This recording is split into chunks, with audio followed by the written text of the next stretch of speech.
Most people imagine that ruin arrives suddenly, like a storm tearing through a quiet town.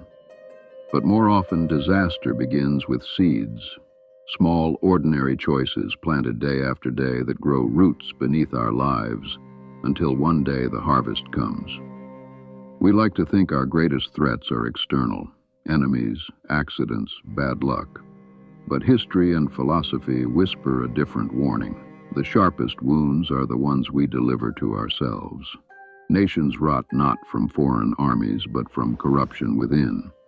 Friendships end not from distance, but from neglect. And individuals, too, unravel because they tend their vices more carefully than their virtues. The Roman philosopher Seneca once observed, "A man is his own greatest enemy." It is not the world that usually destroys us, but the habits we refuse to question. Think of anger. How many families have been broken by words spoken in a fit of rage? Think of envy. How many lives soured because someone couldn't rejoice in another's success? Think of procrastination, indulgence, pride.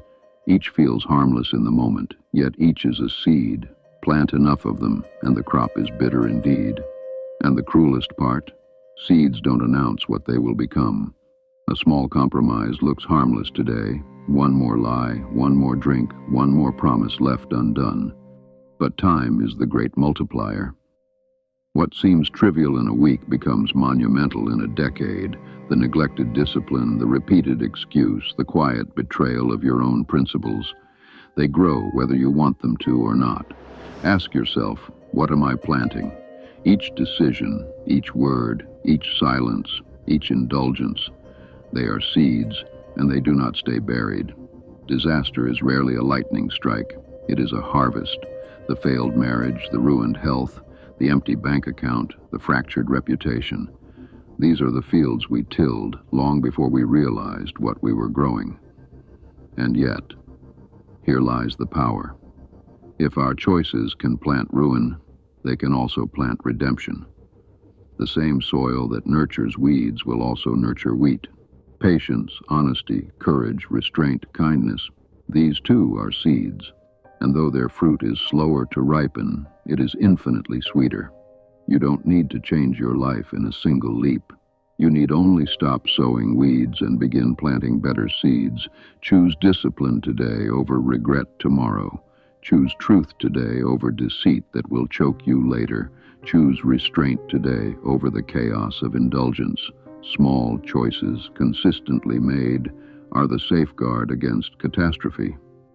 It is tempting to blame fate, luck, or circumstance when disaster comes. But the harder, more liberating truth is this. Much of our fate lies in the seeds we sow daily.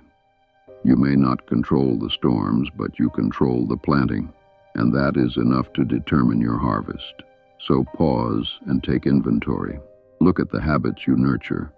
Look at the excuses you water. Look at the thoughts you entertain in silence. These are not invisible, they are seeds, and one day they will stand tall enough for all the world to see.